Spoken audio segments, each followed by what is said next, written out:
Good evening. This is Eric Canetta for AUSIM News, which is a student newscast you can count upon in Central Texas. This evening, to begin with, this weekend with two events, and Eric is live, who has more.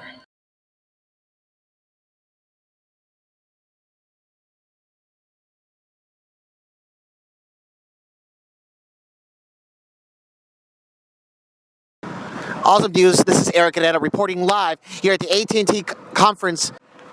UT Austin is becoming a powerhouse as we closely draw closer and closer to the events which will lead up to South by Southwest Center.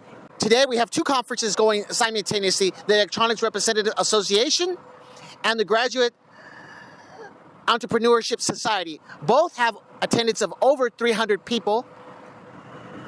One is holding a fireside chat, while the other is a marketing conference where representatives, distributors, and manufacturers gather under one roof to exchange information with each other.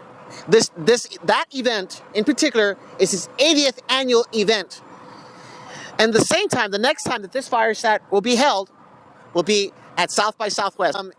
And check out the events here at the AT&T Conference Center. Forrest, you said that there's another event on Friday? Yes, the AT&T Conference Center stays really busy. This Friday, we have the Texas Private Equity Conference, That is led by the HMTF, Center for Private Equity, Hicks Muse Tate and First, and that is UT's Private Equity Center. They bring in speakers from all over the country. We have folks like Silver Lake coming in. We have New York heavy hitters. We have the groups like Texas Retirement System, teachers, Texas teachers, so these big pension funds that are funders of private equity. So we have allocators, we have LPs, we have GPs. We also have Joe Lonsdale as the keynote. It was Bill Gurley last year. So Joe Lonsdale is the co-founder of Palantir. He runs 8VC here in town, one of the biggest VCs. They manage $6 billion. They've started multiple unicorn startups, and they're right on South Caucus. So we're getting really active in the community again.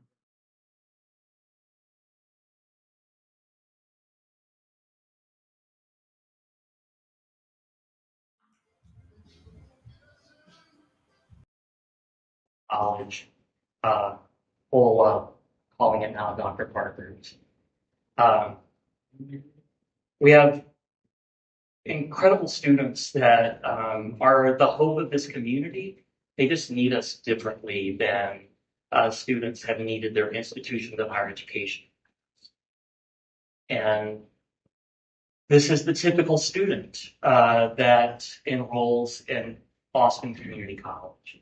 And before I introduce you to her, you just met one example of it. I want you to know that she is really smart, and she's ambitious, and she is capable, and she's the hope of this community and this state, this country.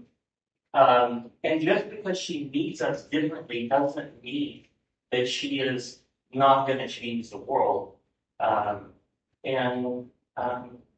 Russell. It's nice to meet you. And what are your thoughts on right now before this you have this event? I'm excited to tell the community what our story of transformation is and who that story is built around. And in a moment where there's a lot of uncertainty and not just political upheaval, but technological changes, I think people are nervous, and I want our story to give people comfort and certainty. 5 minutes left, and or about 5 or 10 minutes before we start. And real quick, is this the first time you do this, or is this the second or third? This is the first time as a college we've done a state of the college for the community, and so we're trying to invite people in to be a part of the story and to understand it. And yeah, I'm excited about it. It's the first time we're trying it. We'll see how it goes. Perfect. And I'm gonna sit in and then we'll see each other again. I'll have a few questions afterwards. Nice to meet you. You as well. Thanks for being here. Her success is intimately tied to your success, personally, financially, and as a community. We don't live in a world anymore where you get to have your life and hope those on other parts of town or those that drive different vehicles or those that work in different jobs than you, that how they receive the world is directly going to affect how you receive. Our lives are intimately aligned, economically, politically, socially. You must worry about what happens to Ashley if you care about what happens to you in your own family. And the reason we're here is because we want you to understand what we're doing to love athletes' success. We are redesigning our college to be the college for it. We've actually engaged a lot of athletes who, in the redesign process, some of them I've hired as secret shoppers. They're telling us how they receive the college, what's working and what's not working. They're challenging us to view our services and our processes and our bureaucracies through the lens of the students that we're trying to serve rather than the employees that we're trying to be. We're changing the power dynamics and redesigning the college. And what we first did is we asked the students to write the values. And these are the values they came up with. Courage, compassion, joy, and yes. What you see here is a photo of how we engage the process. We asked students to describe what the perfect college looked and felt like.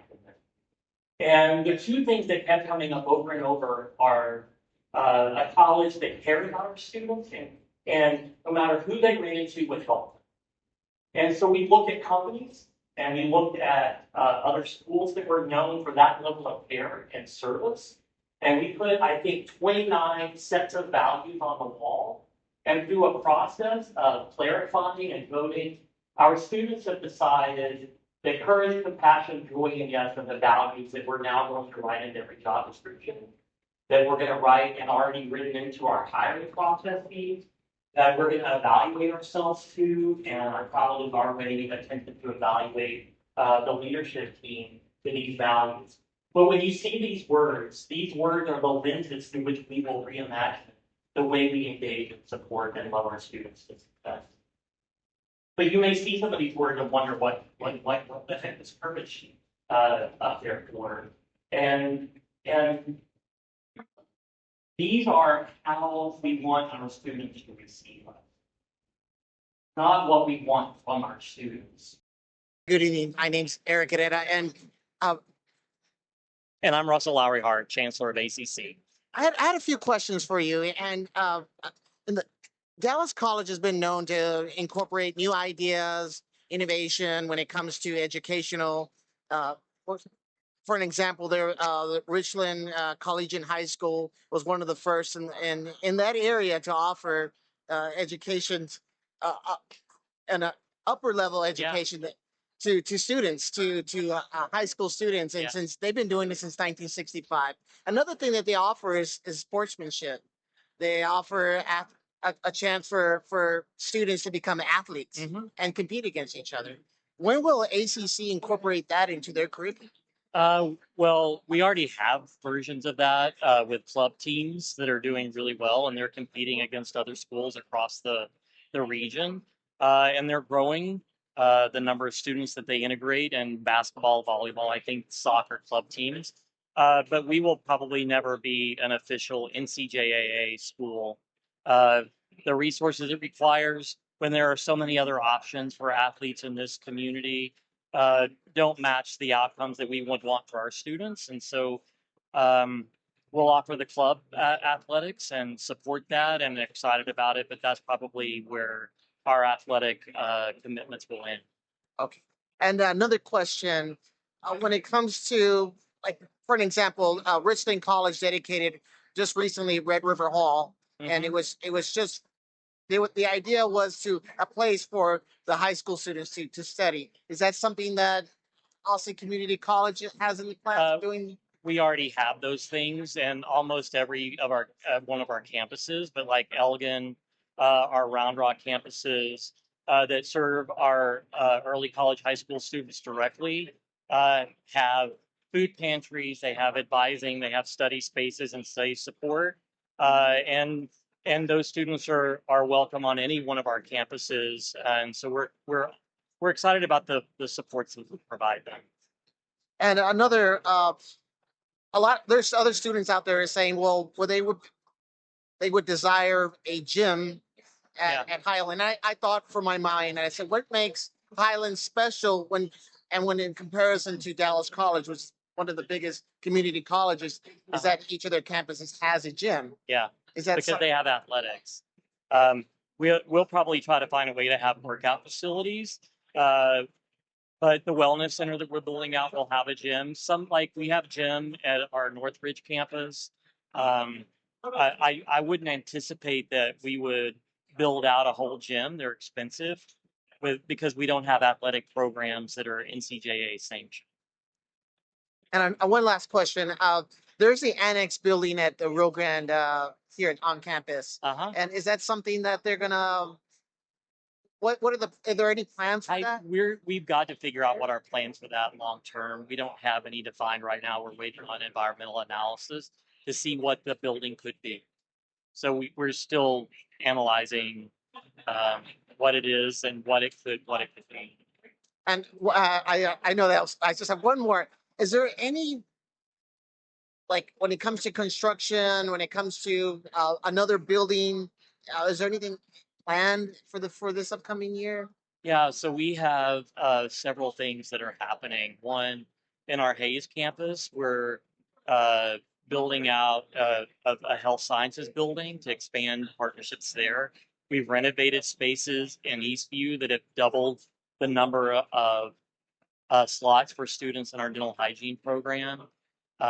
We are getting ready to build out the Southeast Travis campus. It will be the home of the Infrastructure Academy. And then we'll be working on a wellness center at Highland that will have satellite offices on every campus. Those are the projects that are happening right now. There will be other projects to come, but we're not ready to announce those yet. Oh, like for example, San Marcos, that area. I think there was an old campus there. I'm not too sure if it's still active or. Yeah, we have no plans for that campus at the moment. Well, thank you so much. Sure. It was a pleasure to hear your speech and the plans. That are the backbone of this community. I want to thank you for your partnership and your leadership in making this theory of change real. And I get to work with some really incredible people on my leadership team and in this college. And I'm kind of excited because I get to ask someone, and I want you to meet her. Miriam Smith, will you please stand and let us welcome you to her last name?